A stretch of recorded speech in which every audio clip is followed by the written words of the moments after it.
Welcome to JSA TV Europe, together with the Green Data Movement for this quarter's live event focused on European digital infrastructure sustainability. I'm Jean-Marc Lim, and joining me today is Karen Bass, CEO of Ajax Acquisition. And Karen, pleasure seeing you again. Always great to see you, Jao. Always. Thank you.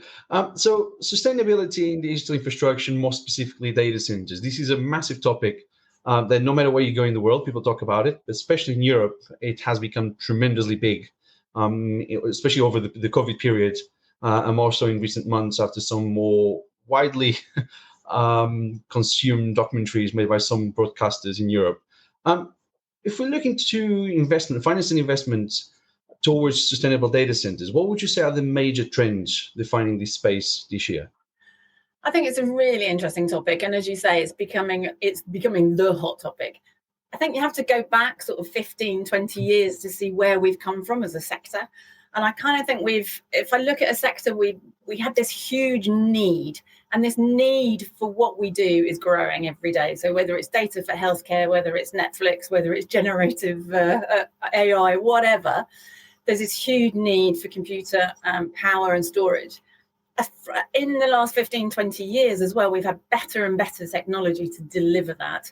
So whether it's, we got rid of certain constraints on how much computing power you can have in a box or how much heating you can have around a rack, all of those things have allowed us speed to market to hit this need.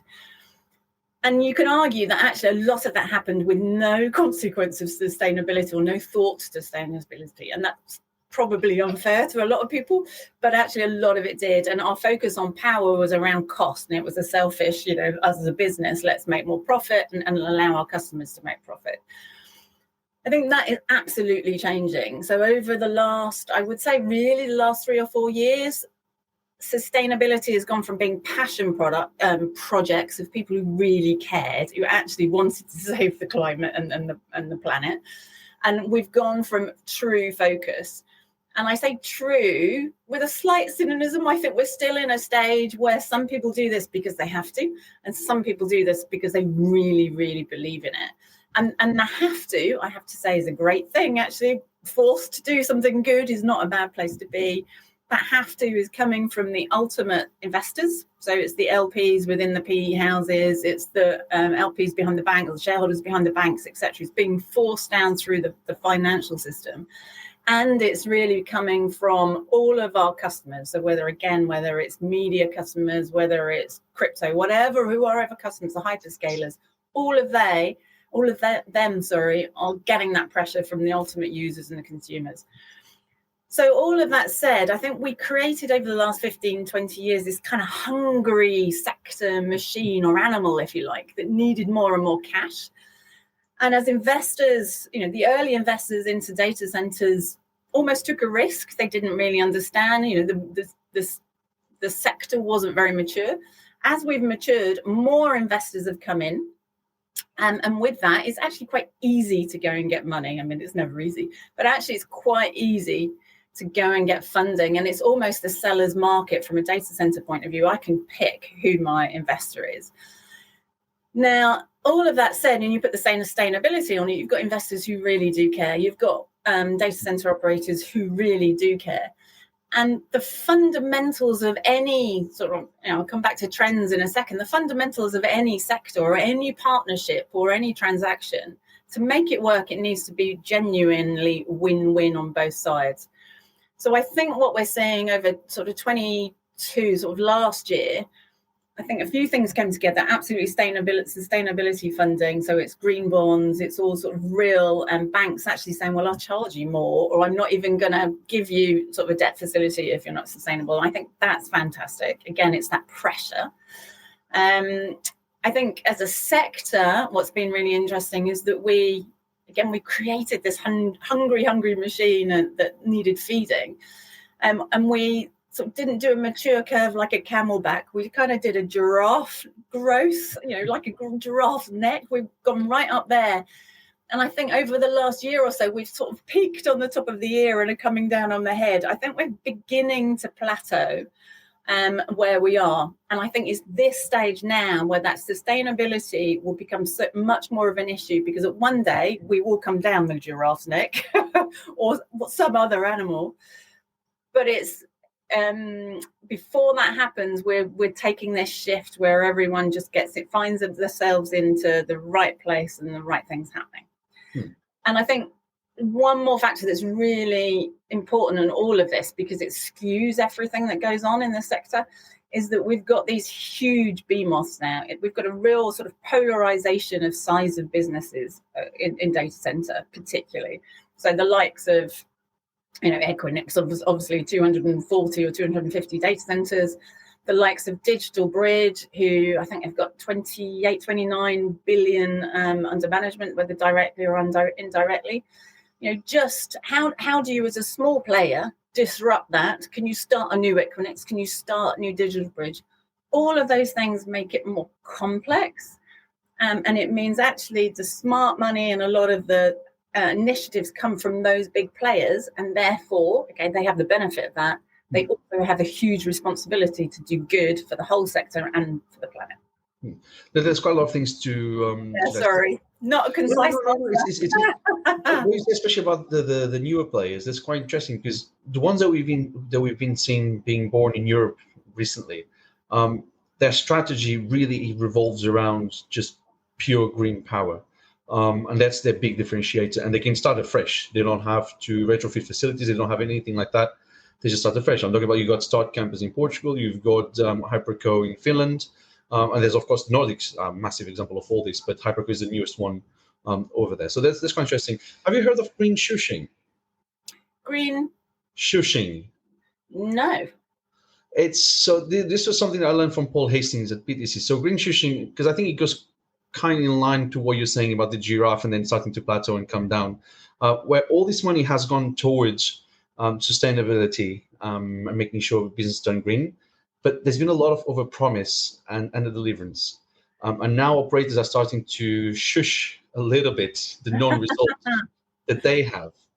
Do you think that's kind of what's happening with your analogy as well? Or I think maybe in some places, I can see why that would be, because especially people have good intentions, and so they announce great things, but actually execution is always harder than you think.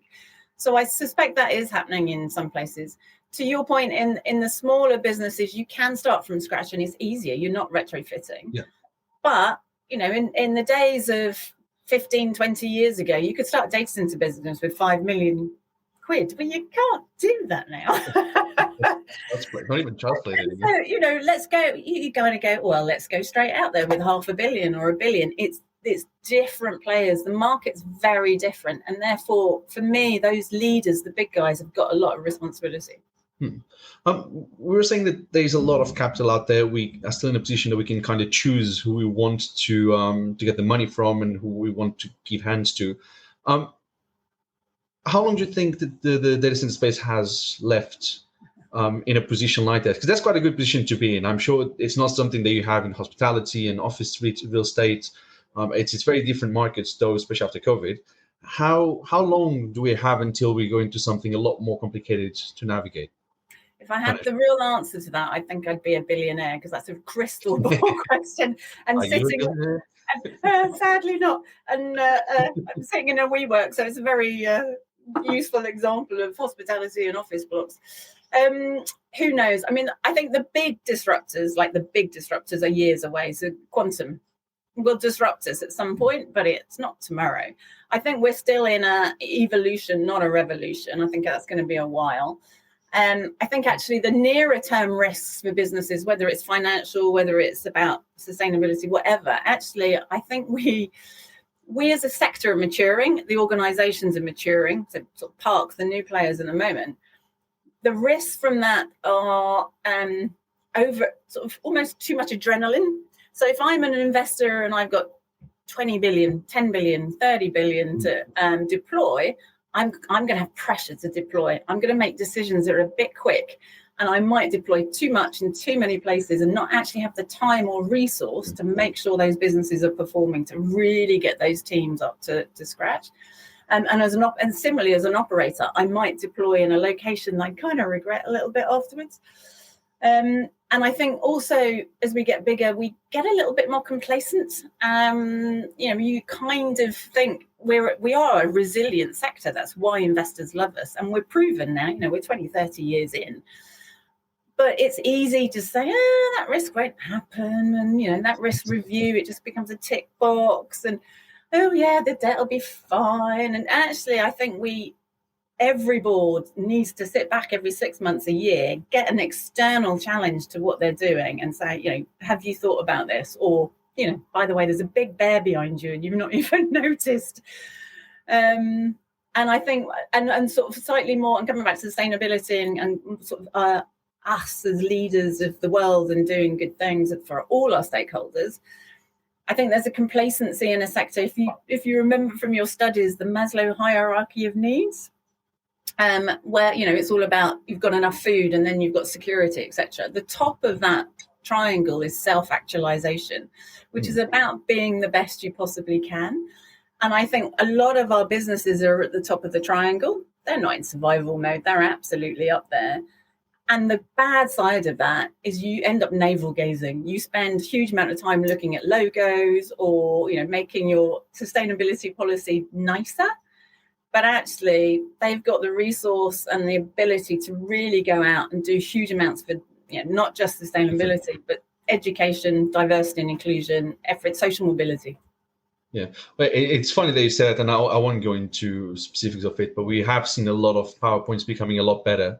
And a lot of internal, and it's by PowerPoints also mean there's a lot of internal consumption at the moment, as opposed to consumption going outside of the data halls into the wider public. A little bit touching on what you just said. So there seems to be a much more. It's us and it's internal and it's for us, from us for us kind of thing at the moment. I think after COVID, that's kind of what happened a little bit.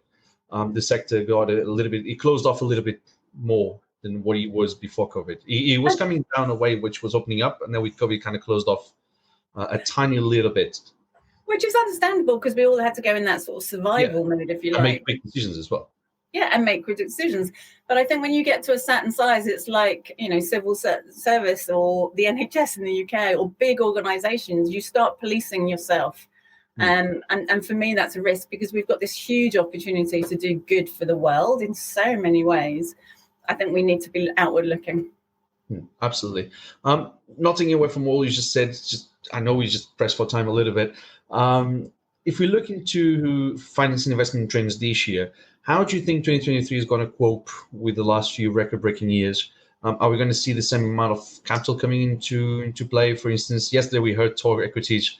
Well, it wasn't yesterday they announced a few months ago, but now they've rebranded as Formation Data Centers. But they're looking at a $9 billion acquisition spree across Europe, which sounds quite a lot. And like them, there's a lot of companies out there that have those kind of targets, 2 billion, 3 billion. So how do you expect 2023 to unfold money-wise? I expect to see some big funds, still new funds or funds raising extra money. I expect to see those big numbers still in 23, and I think that will continue to 24. I'm not sure what happens then, because at some point, I'm trying to use this sort of giraffe analogy. We are on that top. We cannot be a forever growing giraffe. To your point, we are on the moon, but I think we are still seeing those big funds, but I think some of them will start getting scared and their LPs will start getting scared. These are beautiful, resilient businesses, but there are risks. There are always risks. And again, going back to don't get complacent. So I think we'll see that. And when it comes down to financing, I think absolutely 2023 will totally reinforce the sustainability message. And I think we will get to a point, maybe even in 24, 25, you cannot, probably even now actually in some places, you cannot raise money without a true sustainability policy that you genuinely believe in, and you cannot get cheap money doing it. Yeah, well, in the banking space, there is one of the main topics. It's sustainability and human capital. Are two very important aspects of any business if you're looking for money. So you've really got to pay attention to it. I was going to ask as well, because, the world is in quite a strange place at the moment. Interesting place. Interesting and challenging space. There is a shifting global marketplace happening. There's a lot of macroeconomic activity that's going against the tide here. What would you say are the major opportunities and challenges still for data centers in Europe in the face of all this? I mean, there's recession fears because we aren't in recession yet. Cost of living crisis. We just had a big scare with SVB in the past week, not even a couple of weeks, at least like not even a week. We had last few days, yes. yeah, exactly. SVB in the last few days, so a bit of economic fear going on at the moment, especially with on the venture capitalist side, especially with startups. And then, of course, we have the awful war in Ukraine. We have things unfolding in China, in Taiwan, in the US. How does all this play into the risks for data center operators, and what are the challenges and opportunities out of it? Yeah, I think there's a lot of factors there.